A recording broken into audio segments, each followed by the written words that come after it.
Cam became the 6th Samurai Ranger for Ninja Storm, but did you have to make him turn into a bug on his first mission?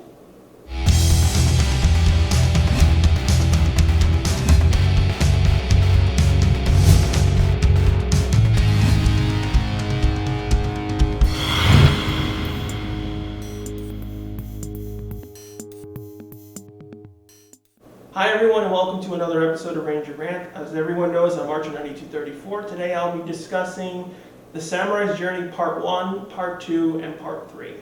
Now for me, Cam is my favorite actor in all of Ninja Storm. Not that I don't like everyone else, but I always enjoy Cam the most. I really wish that Saban had thought of using Cam in Power Ranger Samurai. Not only because it would have made perfect sense because Cam was a Samurai Ranger before Samurai, he's also Japanese, and it would have made a lot more sense rather than Jaden become the Red Ranger. It should have been Cam.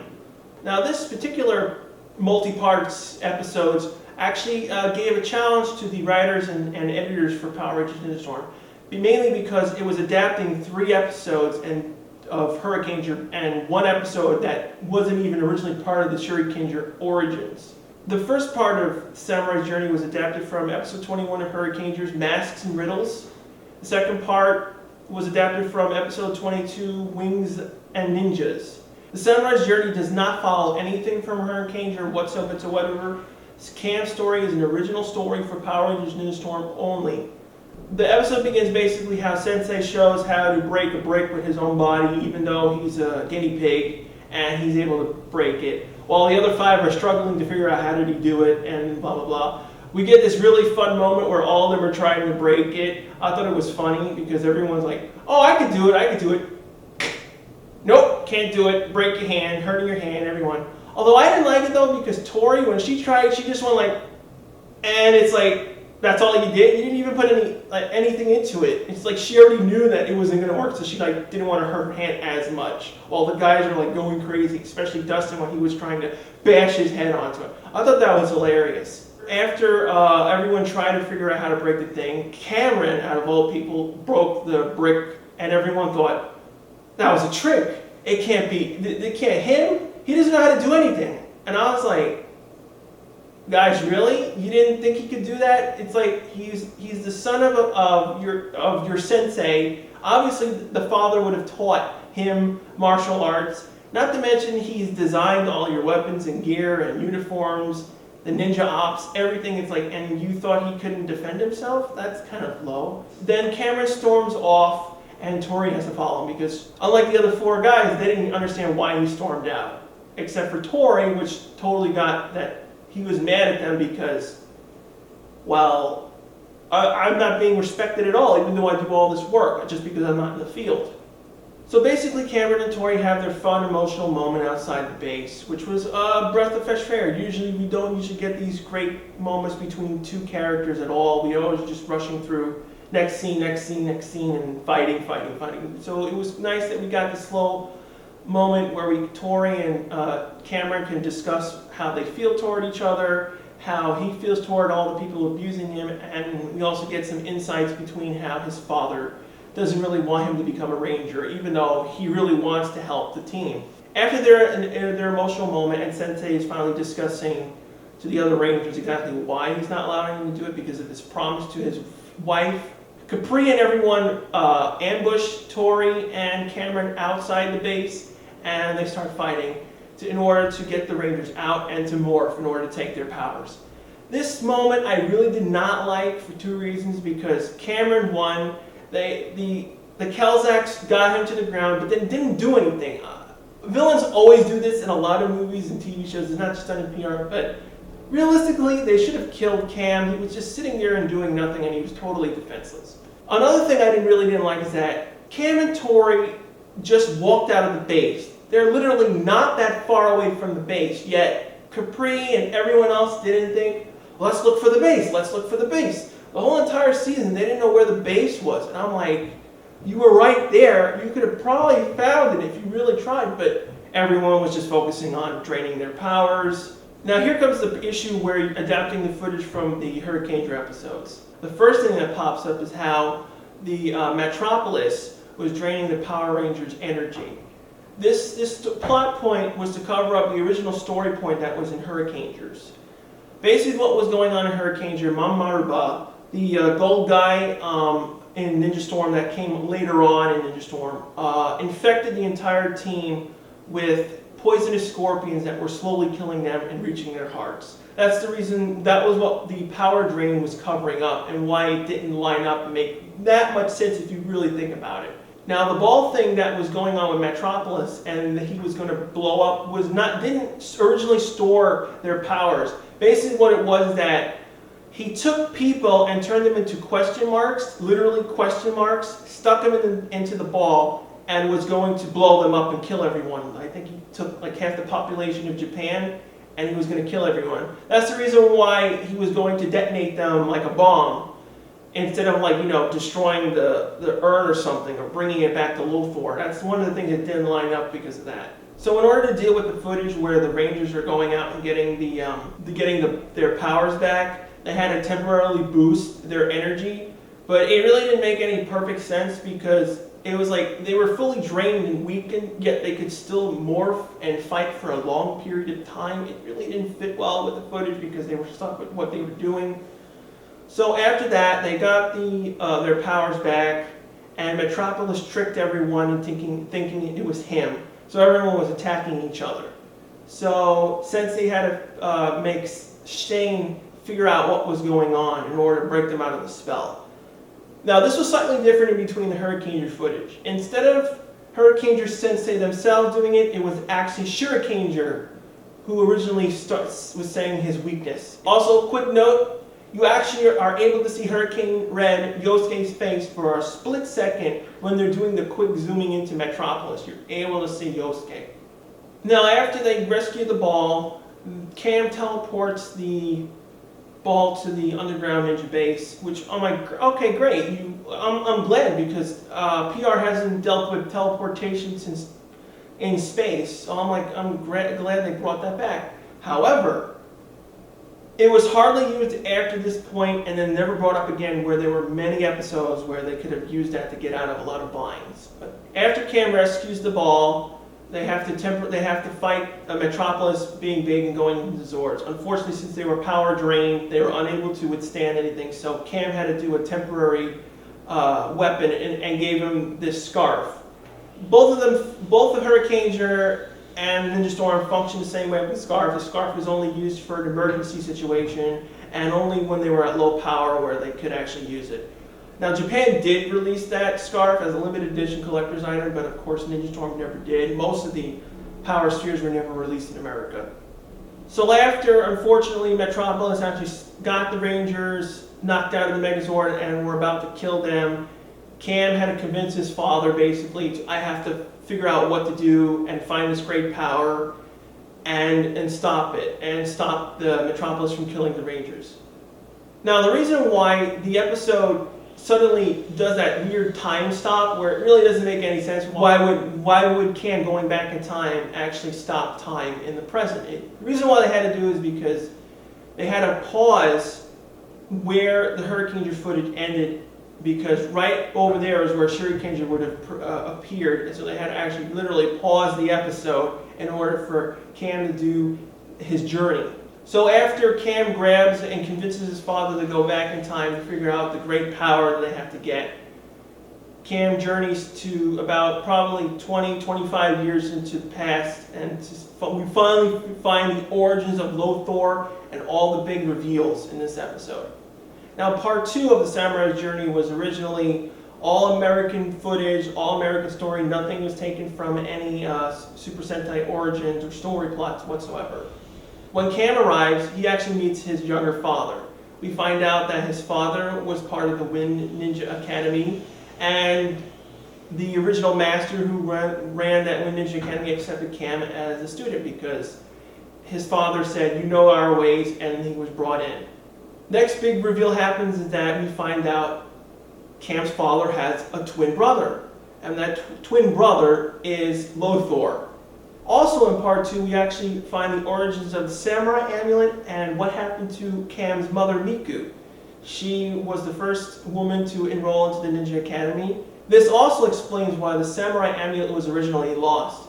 because Cam caused the paradox. By taking the samurai amulet out of the original timeline, he caused the reason why it was lost to begin with, because Cam took it. Now I want to talk about Cameron's arsenal and weapons. Now, a few of you may be wondering, why was Cam's morpher round? Well, in Ninja Storm they loosely explained it because Miku's amulet. Well, the real answer was because Shurikenger in the Hurricaneger footage. Shurikenger was a baseball aficionado. He loved baseball like you don't know who. That's the reason why the Samurai Cyclone morpher looks like a ball, because it's supposed to represent a baseball. And in fact, he uses the ball as a finishing move. But unfortunately, since baseball is a real thing, so they didn't want kids to imitate Cam throwing a ball, so they unfortunately omitted it. This also goes toward his samurai saber.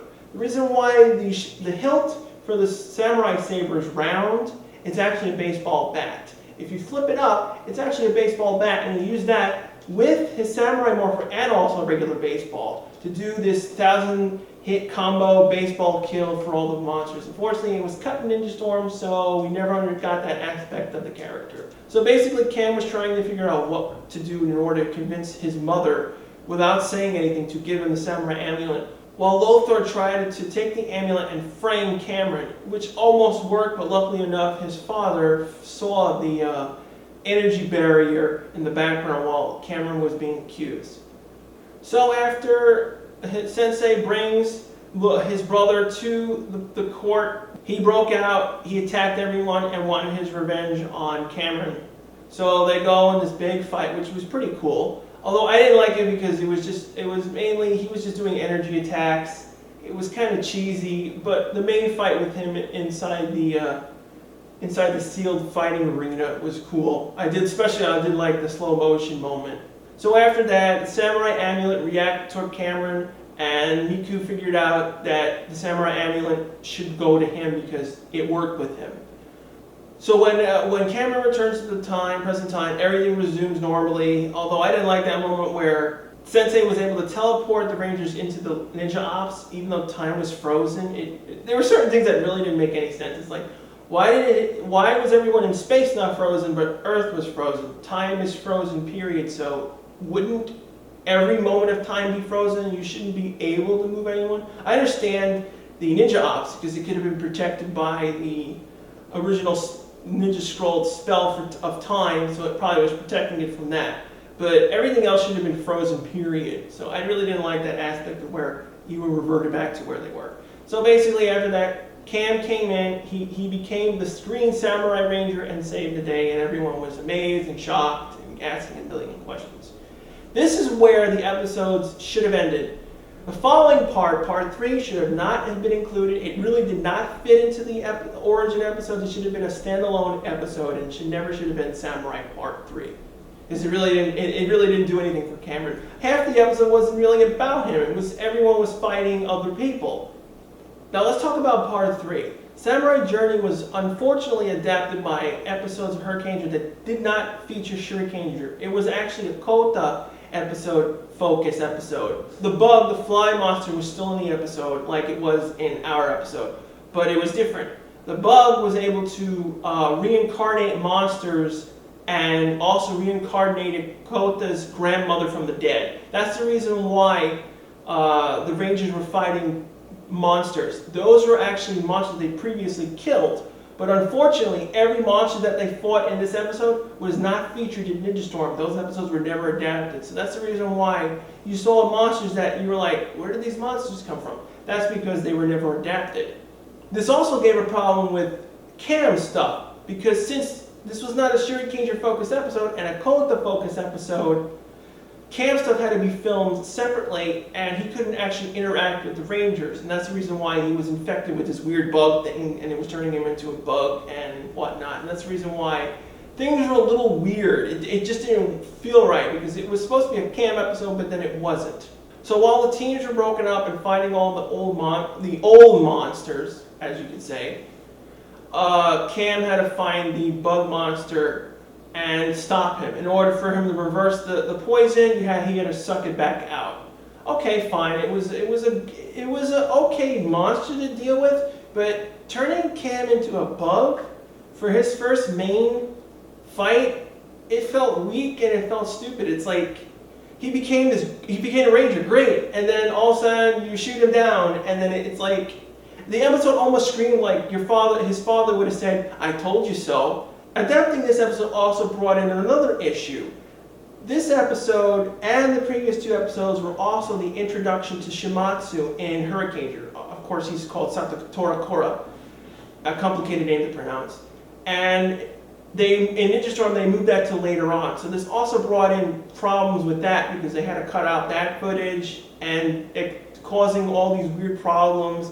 And then they were also dealing with Kota's grandmother. Not only was she part of the episode, she was also inside the Zord cockpit footage. Now the reason why the Pam couldn't enlarge was because in the Hurricane footage, unfortunately, there was no big fight with actually all those monsters. In the original footage, all of them were fought and destroyed individually. They were never actually enlarged except for the bug. Now this also brought in the use of the previous episodes that were never actually used footage. The footage with the guy with the mustache and with the staff. Those were from previous episodes of Hurricane that did not have the Go Riders, the Thunder Team. So that was the reason why the Thunder Team was never actually fighting with the Ninja Storm team, because they were using earlier footage that didn't have them at that point. And the team basically defeated the bug with their new Ninja Storm combination. They didn't really give it an official name on the show, which I thought was a little stupid. It's like you should give it an official name, but unfortunately they didn't. So after they did their combination and killed the bug, they came back to Ninja Ops, and Cameron was given his new samurai uniform to wear. Now, thanks to the morphing sequence, we actually saw Cameron inside his new samurai getup before it was revealed, so that just screwed the entire reveal. They really should have not shown the full morph sequence, and they should have just skipped over it to do a quick one and then go to the next footage. But since they didn't do that, it killed the reveal. Now let's talk about the strangely coincidental features of the Green Samurai Ranger and the Green Ranger from MMPR. It's not actually a coincidence that Japan actually did that. It was actually done intentionally. There are many parallels that, for some reason, the writers wanted to acknowledge from Jew Rangers to Hurricangers. First and foremost, both series were released at the exact same time in their decade. Jew Rangers was released back in 1992, while Hurricangers was released in 2002. Other similarities are the Shinobi medals. The Shinobi medals are strikingly similar to the medallions inside the Dino Buckler. Also, Shurikenger does look like a Dragon Ranger. He's green, he has the battle armor, the same as the Dragon Ranger. Even his shield has a striking similar to the Dragon Ranger coin. Other parallels are how Shurikenger actually helps the team. Burai in Jew Rangers aided the team only. He was never fully part of the team. He was always the backup, the last minute guy. Shurikenger, just like Burai, was the exact same way. Another similarity was the way they unlocked the Mighty Mammoth. In Jew Rangers, in order to unlock Ultimate Daijujin, which they had to put all 6 medallions inside this slab of stone. The exact same thing happened in the episode where they released the Mighty Mammoth. All of them had to put in their Shinobi medals in a slab of stone. Another similarity is how the combinations work. Shurikenger functions the exact same way as the Dragon Caesar does to Daijujin.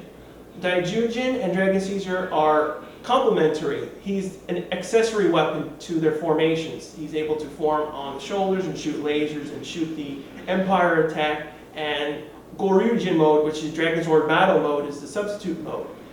Shurikenger does the similar things. He's able to form weaponry modes between the Thunder Megazord and the Wind Megazord. Another similarity is the Tenrai Senpujin formation, which is the Hurricane Megazord in Ninja Storm. They function the exact same way. The Thunder Megazord and the Wind Megazord both connect to the back of the Mighty Mammoth and have the exact same finisher as the Grand Vanisher in Jew Rangers. Both of them shoot huge amounts of lasers and blowing up the villains. So there are a lot of different parallels between Jew Rangers and Hurricangers. This was a simple nod to both series. I don't know why exactly. Perhaps maybe the writers from G-Ranger working on Hurricaneer, but either way, there were a lot of nods between the two series. Overall, I thought the Samurai's Journey, the first two parts were excellent. We got a new Ranger, we got good storytelling, finally we got the reveal of who Lothor really was and how Cameron is related to Lothor. I really enjoyed that part. We also get this fun little moment with his younger father and his mother. We finally get that explanation of where Cam's mother is. We never got where she went. Either she was killed during some moment or she was captured. We don't know. We never got that resolved. But we did get these good moments between these story points. Even though I didn't like the third part because the third part was all confusing because due to all the footage intercutting between the Hurricanes and footage that really didn't make any sense and stuff. It was an alright episode. It's just that it showed Cam's weakness right then and there early on when it should have shown his stronger points. What did you guys personally think of this episode? Do you enjoy this episode because it gave you a good backstory to Ninja Storm? Do you particularly like Cameron as a character? Do you hate him? Well, what do you guys think? Thanks again for watching this rant of mine. I hope you enjoyed it. Thanks again for watching and stay tuned for next week. Hi and welcome to Ranger Rant. They didn't want kids to intimidate. So they didn't want kids to intimidate. So they didn't want kids to intimidate. So they didn't want kids to So they didn't want kids to imitate. So they didn't want kids to oh my God.